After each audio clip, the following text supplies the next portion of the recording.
Hello there, and welcome to ETV, Entertainment Television everywhere in the Treasure Valley. I'm your host, Brad Rowan. This week, circus is coming to town, but first, it's time to find out all the cool stuff going on around town. And to tell us more about it, from the Boise Weekly, it's Tara Morgan. Tara, how's it going? I'm doing awesome. How are you, Brad? Good, good. I'm looking over here, and is this the Best of Boise? It sure is. Fabulous. Tell us more. This week actually is our annual staff picks issue. So it's all of the sort of witty, irreverent Best of Boise's that we give out to various places around town. We've got some really hilarious ones this year. I thought I'd sort of run a couple by you. Nice. Bring it on. All right, so in our goods and services section, we've got the best apocalyptic attire. And that goes to bricolage for the I Survived the Rapture underwear, which they have. They also have a That's a Rapture t-shirt, which is pretty hilarious. Nice. There's definitely some random stuff out there. Some others, maybe food stuff? Yeah, as far as food and dining, we gave the Best Salty Balls award this year to to the Basque Market. They have these awesome fried mac and cheese croquetas that are just phenomenal. Oh, I never thought about getting salty balls over at, the Basque store. So that's fabulous. And then any other fun ones that we should know about? Actually, for bars and nightlife, there's a great one. It's the best place to boggle while wearing beer goggles, and that goes to Solid downtown.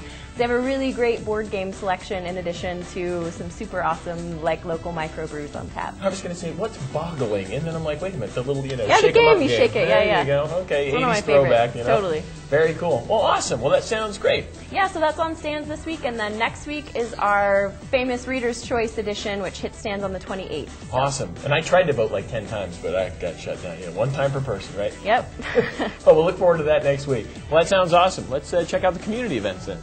All right, well, coming up on Friday, there's going to be a great reading at the Rediscovered Bookstore downtown. It's Daniel Orozco. He's a University of Idaho creative writing professor. He's been published in everything from Harper's to Zoetrope, and he's going to be reading from his new novel, Orientation. Wow. So that's at 7:30 p.m., and it's free. That sounds cool. Yeah. Also coming up on Friday, it's going to be an awesome event I'm really psyched about. It's called Palette to Palette. And that's going to be at Enzo Art Space in Garden City. So it's going to be a 5-course local foods dinner. And then there's also going to be local artist Amy Westover, who's famous for her sort of large-scale public art installations around town. She's going to be explaining about her new exhibit there, which is called Admit One Human. Oh, really exciting. So food and culture. Exactly. Nice. And then also coming up Friday, another sort of blending of food and culture is Ballet Idaho's Rock and Roll Ball, which should be really cool. It's going to be at the Powerhouse Event Center. One of their dancers at Ballet Idaho, Ryan Nye, has choreographed a piece called Paint It Black, set to the Rolling Stones music. Oh, cool. And then they've also got a local live artist, Patrick Hunter, who's going to be painting during the performance. And then outside there's a big buffet dinner by local chef Bill Green. It's going to be served around a 55 Chevy. So, wow. Yeah. I've had Bill Green's food before, and it is phenomenal. Yeah. So totally. if you have a chance to check this one out, it sounds pretty cool. You got rock and roll for ballet and some great food. Yeah. It sounds like a great night out for Friday. Totally. Well, yeah, so also coming up on Saturday, it's a sort of global event. It's called Moving Planet Day, and they're trying to reduce carbon emissions around the world. And here in the Treasure Valley, there's 2 different events. There's one that's in Boise. People are meeting on the Capitol steps at noon. And they're going to do a bike rally around downtown to all of the sort of key policymakers' headquarters and talk about carbon emissions. And then out in Nampa at 2 p.m., folks are congregating on the Nampa City Hall steps.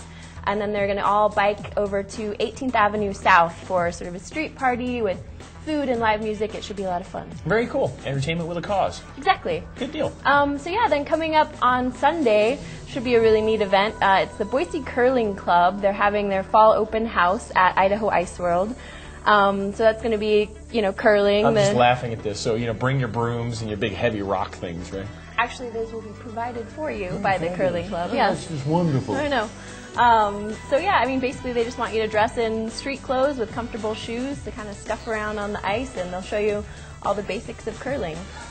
I think it sounds great. So it's from 6:45 to 9 p.m. and it's $10. And you have to prepay in advance. Oh, that's a hoot. Yeah. Also on Sunday, there's going to be a really awesome event coming up at the Visual Arts Collective in Garden City. It's called Evil Wine Radio Carnival. So it's going to be sort of carnival games and live music by bands like Goathead and How's Your Family and Revolt Revolt. And then there's going to be comedians, theater troupes, and it's all a benefit for Radio Boise. Wow, that sounds awesome. Yeah. I think I'm going to go with the Radio Boise event over the curling thing. Although, don't get me wrong, to each their curling own. thing. Yeah. Well, speaking of Radio Boise, it's time for us to check in with Elizabeth. Thank you so much for the community update this weekend. Yeah, well, thank you, Brad. And we'll check in with Elizabeth now for music.